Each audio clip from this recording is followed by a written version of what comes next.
Alright guys, today we're going to talk about even more amazing secret items in Black Myth Wukong. These are probably the most rare and hard to find ones, and we're also going to talk about a bunch of armor set options, including one that's completely hidden, but it's one of the coolest and provides some of the highest bonuses. So without further ado, let's jump right in.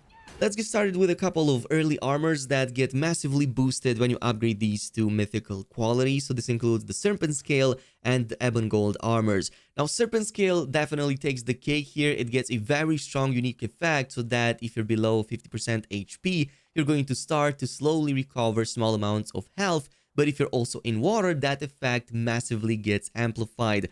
So, for example, if you just stay outside of water, you're still going to get a good amount of HP regen to the point that it can counter most of the low-level enemies and even the poison effects on you. However, if you go in water, it's literally like drinking several times from your own gourd. It's such a strong healing effect when in water. Yeah, you will probably never have to drink again, at least when fighting enemies in water. It's just too bad that doesn't happen too often.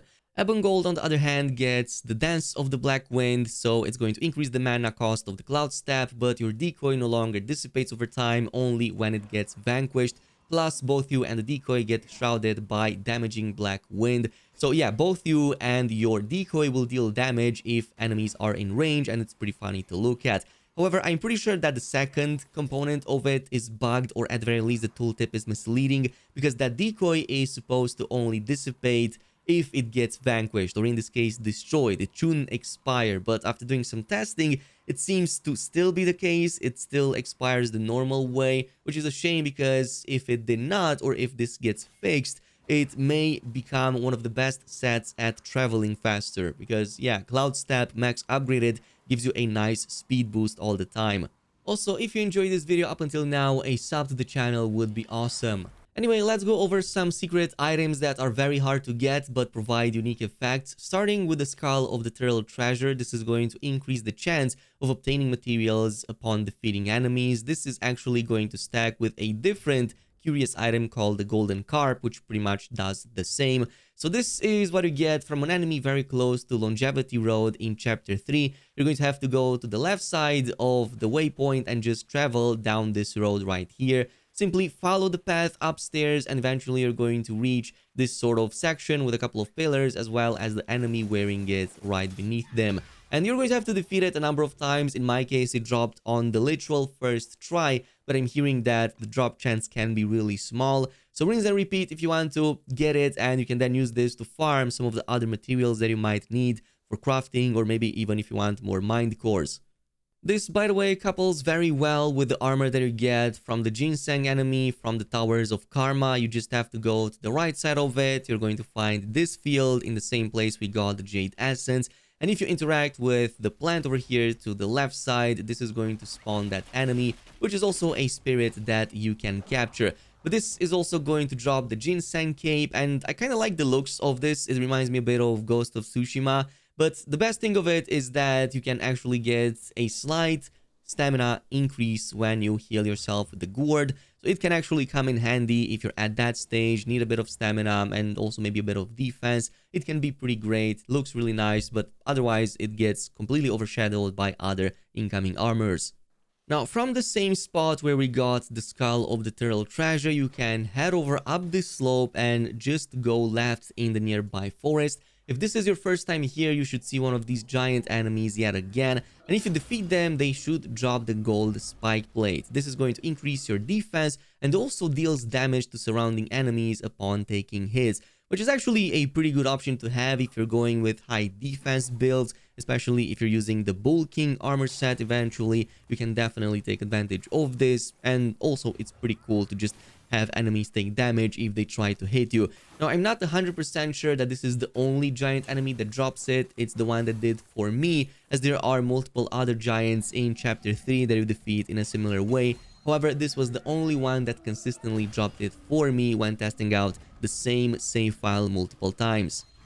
Now, before you head into New Game Plus or progress any further than Chapter 4, I recommend farming for the Tiger Tendon belt. This is going to increase your attack rating after you see through an enemy's attack. It's a legendary quality curious and also one of the best if you just want to buff your attack. And you get it from some of these serpent tiger enemies in chapter 4, and the best place to farm them is at the nearby Court of Illumination. Just outside the courtyard, you're going to see one of them spawning in this pool left side of the stairs. So you're going to have to farm for this quite a bit. It took me about 50 plus tries before I've seen it drop, but it is worth it. It's very useful, very strong, and one of the best legendary curious items you can get at that stage. Now, if you want one that's equally as good, if not maybe even more useful, you can get it in chapter 5, very close to the Ashen Pass, as you go from the Height of Ember to the Ashen Pass, but you can also backtrack from over there, go through the canyon back to this cave that you're likely familiar with. And if you go to its third exit, which is going to be in the back of the cave, this will lead you to a smaller section over here with an altar, as well as the item inside of this smaller chest. This is going to give you the Amber Prayer Beads. It's going to increase the speed of building up focus points, and as you may or may not know, that's going to be the most important thing in this game. You will want focus points all the time. This helps a ton with that, especially if you're pushing to perform 4 focus point hits once you get the mythical armor in chapter 6. But now it's time we talk about one of the most rare items in this game, because you only have one chance to get them per playthrough, and this is the Venomous Armguard. It's a legendary missing piece from that Centipede armor set, which is going to give you a very good bonus. Every time you perform critical hits, it's going to inflict enemies with Poison Bane. And this is basically the missing piece that we always needed to make a poison build work. And once it happens, it's going to make that build so much more amazing. You can stack up poison so well, and I'm even going to show you a build for it. So for this to drop, you will need to destroy all the arms on the back of the Venom Taoist in your very first encounter, very close here to the pool of the Shattered Jade. So you're going to have to bring a low level weapon, make sure you have Immobilize, and only attack the boss from the backside. This is the only way to make those arm guards drop. And if you're successful, you should see a green splatter as well as those arms falling physically on the ground. This is literally the only encounter in which you can get these to drop, and it's the only way to pull it off successfully, at least from the research that I've done. And if you are successful in destroying all of them in this very fight, you will see those arm guards dropping. Now, if you want a build around it, here's what you can do. You will, of course, have to use the Venomous Armguard plus the remaining part of the armor set, which is going to still give you the full set bonus. You're going to also want to stack as much crit rating as possible, so some of it you're going to get if you put yourself under the poison effect from the 4 set bonus. This is where that Death Stinger Soak comes into play. You can just apply it to yourself, and you're going to constantly get that 5 to 10% increase. Beyond that, you can also use either a Spine in the Sack, which is going to give you extra bonus damage, or the Cat Eye Bead, which is going to give you extra 3% critical hit chance for every single one you have. You get this from the first big head boss enemy in chapter 1, and you can get additional ones from subsequent New Game Plus runs. Also, make sure that you get the Wrathful Escalation at max so that you get another 10% critical hit chance. Also, go with the Spellbinder, fully upgrade it to get another increase in that. I also recommend soaks that provide critical hit chance, such as the Tiger Relic, and of course, weapons that have native critical hit chance on them. Spider Celestial, in this case, would work really well. It comes with 12% for that, and it also gets a bonus from being in a poisoned state. And last but not least, the Weaver Needle, by completing the secret area in chapter 4, will give you another like 3% critical hit chance on top. And when you have all of these active and activate your drinks, you're going to get an easy 60% plus critical hit chance from a default 25% plus that you have without being buffed. And this is going to make it very easy for you to stack that poison build-up, especially if you use the mobile spin. It literally just takes 2-3 seconds at max to pull this off, even less if you have 60% plus critical hit chance. So that means the majority of your attacks will apply poison as well. It's actually pretty awesome to pull it off, and you get all of those benefits from poisoning enemies. Now, if you go with the Spider Celestial, this is pretty much going to mean you can apply Poison Bane way easier against the target. But if you're going with the Centipede Staff instead, that's going to give you a lot more healing and health regen. So that can be a crazy good way to just stay alive, regenerate more, as you also get damaged yourself by poison effects.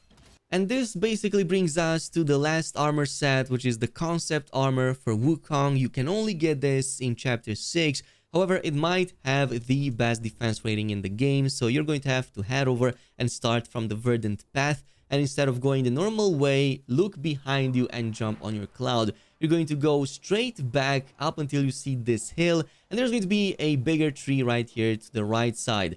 So just go head over there and look on the other side of it. You're going to see this chest, and when you open it, it's going to give you that gold fang tail crown armor set. So this is basically an alternate version of the mythical that you get from the same location. It's not going to be mythical quality, but rather it's just going to be, well, normal, uncommon, or common quality. However, it comes with some pretty interesting bonus, Fortune's Favor. So each new Great Sage talent awakened increases the defense on this armor set. Now, Great Sage, this includes, of course, the relic points that you unlock in your relic skill tree. And every single new game plus, you're going to unlock new points to invest into these relics. To the point that if you complete New Game Plus 2, you're going to get so many relics that you can literally buff the defense on this armor set to be like 100 plus higher than that of the Bull King. So yes, eventually this will exceed even the defense on the Bull King armor set, but it's going to take at least a couple of New Game Plus runs before that happens. However, once that is done, you're going to exceed that defense, which means that your Dark Iron weapon is going to also deal more damage when having this new armor set equipped. Is it worth it? Is it not? I'm not sure. It looks pretty awesome. I still prefer the Bull King, honestly, but if you just play as a completionist and want this as well in your collection, go ahead, grab it. It's pretty awesome. Plus, you get a whole bunch of defense. That's pretty much it with the video. Thanks so much for watching, and I'll see you in the next one.